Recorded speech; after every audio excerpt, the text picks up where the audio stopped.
Maths में, मतलब interest वाली चीज़ तो वो एक्चुअली समझते ही नहीं है। वो सिर्फ ये समझते हैं कि भाई अच्छा मैं हूँ क्लास 11th में, मतलब अब क्लास 11th के सारे एग्जाम्स खत्म हो गए, ऑलमोस्ट क्लास 12th में मैं आ गई हूँ। अब देखो यार, मैं या कोई और आके यहाँ पे तुम्हें ये चीज़ तो पहले ये सोचता है कि भाई मेरे फ्रेंड्स क्या सोचेंगे, मेरे रिलेटिव्स क्या सोचेंगे।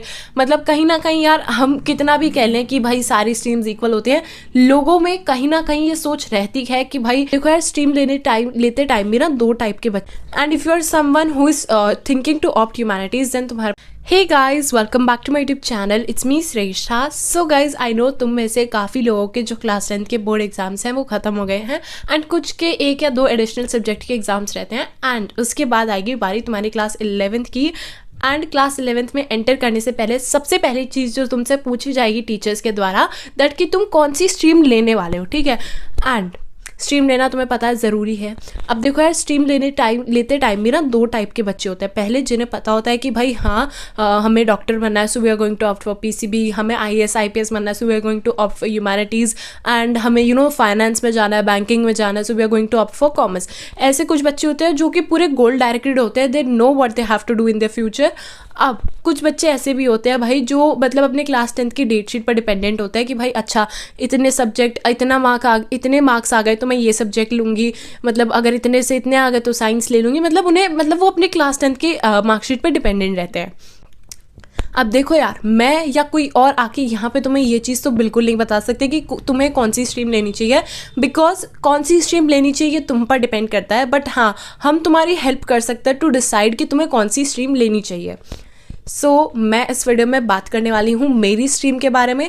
मैं हूँ क्लास 11th में, मतलब अब क्लास 11th के सारे एग्जाम्स खत्म हो गए, ऑलमोस्ट क्लास 12th में मैं आ गई हूँ। मेरी मंडे से क्लासेस भी शुरू है क्लास 12th की। मेरे पास है ह्यूमैनिटी स्ट्रीम। अब मैं पर्टिकुलरली कुछ अपनी स्ट्रीम के बारे में बात करने वाली हूँ एंड तुम्हारी हेल्प करने वाली हूँ बेसिकली कि अगर तुम्हें कोई किसी भी तरह का डाउट है कि भाई नहीं ये स्ट्रीम लेनी चाहिए, ये स्ट्रीम लेनी चाहिए, तो उन सब चीज़ों के बारे में मैं इस वीडियो में बात करने वाली हूँ। So without any further ado, let's get started. As I told you, stream कौन सी लेनी है ये हम में से कोई आके तुम्हें नहीं बता सकता। ये तुम पर डिपेंड होता है क्योंकि तुम्हें पता है तुम्हारे इंटरेस्ट क्या है, तुम्हें पता है तुम्हारी पोटेंशियल किस सब्जेक्ट में है, तो तुम ऑब्वियसली उसे ही चूज़ करोगे। अब देखो यार, मैं पर्टिकुलरली ह्यूमैनिटीज़ की बात करती हूँ पहले।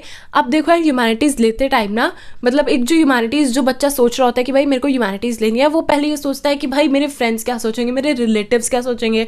मतलब कहीं ना कहीं यार हम कितना भी कह लें कि भाई सारी स्ट्रीम्स इक्वल होती हैं, लोगों में कहीं ना कहीं ये सोच रहती है कि भाई अच्छा इसने ह्यूमैनिटीज़ लिया, लगता है पढ़ाई में वीक होगी, लगता है इसके पास इसके इंटरेस्ट नहीं होगा साइंस और मैथ्स में। मतलब इंटरेस्ट वाली चीज़ तो वो एक्चुअली समझते ही नहीं है। वो सिर्फ ये समझते हैं कि भाई अच्छा वीक होएगी मैथ्स और साइंस में, इसलिए ह्यूमैनिटीज़ ली है, ज़्यादा दिमाग तेज़ नहीं होगा, वो वाली चीज़ है।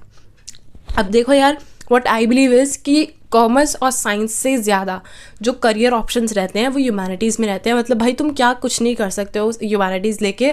मतलब व्हाट आई बिलीव इज़ कि ह्यूमैनिटीज़ बहुत ज़्यादा सही स्ट्रीम है, इसमें तुम बहुत सारे फील्ड में जा सकते हो। मतलब अगर तुम्हें पहली बात तो यूपीएससी तो ऑफकोर्स मतलब ज़्यादातर बच्चों का यही गोल होता है कि भाई ह्यूमैनिटीज़ लेके हमें यूपीएससी करना है, बट यूपीएससी के अलावा भी बहुत सारे चॉइसेस होते हैं। मास मीडिया हो गया, जर्नलिज्म हो गया, साइकोलॉजी में तुम्हें कुछ करना है वो हो गया, टीचिंग में, क्योंकि आजकल टीचिंग काफ़ी ज़्यादा एक और ऑप्शन हो गया करियर का जो कि काफ़ी ज़्यादा रॉक कर रहा है। सो ऑफकोर्स टीचिंग में जा सकते हो, बहुत सारी इसमें करियर ऑप्शंस रहते हैं। सो इसलिए मैंने ही ह्यूमैनिटी स्ट्रीम चूज़ करी है। अभी मेरा क्या प्लान है 12th के बाद का वो मैं तुम्हें किसी अपनी अगली वीडियोस में बताऊंगी and I wouldn't like to disclose it for right now.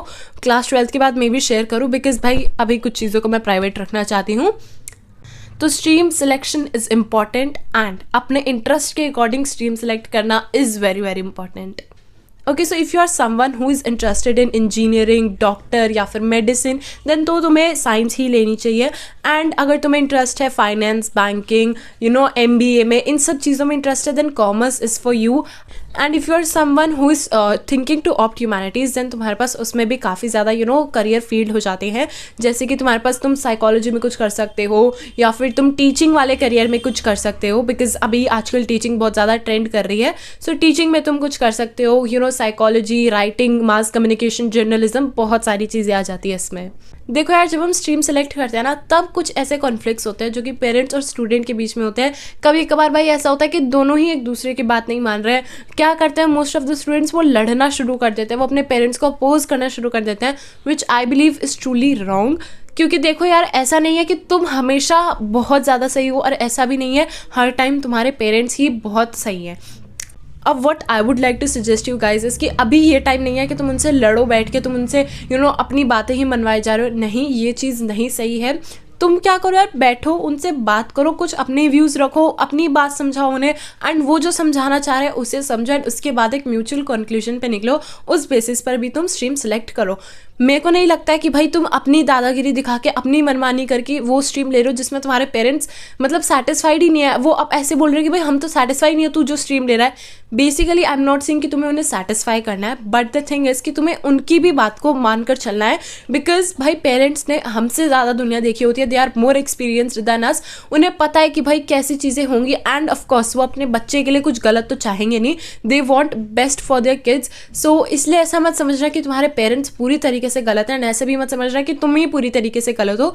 इस टाइम पर थोड़े बहुत ऐसे होते हैं ना, बहुत सारे कॉन्फ्लिक्ट्स होते हैं, not on specific topic of stream only, बहुत सारी चीज़ों पर पेरेंट्स और स्टूडेंट के बीच में कॉन्फ्लिक्ट्स होते हैं।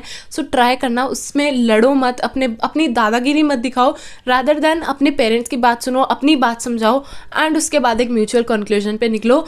ये तरीका what I believe is very very right. Teenage वाले टाइम पे ना हम थोड़े से ऐसे हो जाते हैं, अपनी बात मनवाने वाले हो जाते हैं, एंड हमें हमारी बातें सही लगती है, उनकी बातें गलत लगती है। थोड़ा सा जनरेशन गैप रहता है, बट ये बात नहीं है कि वो पूरी तरीके से गलत है या फिर तुम पूरी तरीके से गलत हो। उन्होंने हमसे ज़्यादा दुनिया देखी हुई होती है, वो हमसे ज़्यादा एक्सपीरियंस्ड होते हैं, उन्हें पता है कि हमारे लिए क्या सही है, वही वो हमें सजेस्ट करता है। तुमने ऐसा ऑफकोर्स किसी को नहीं देखा होगा किसी के पेरेंट्स किसी बच्चे के लिए गलत चाह रहे हैं, नहीं कोई करता ना भाई ऐसे।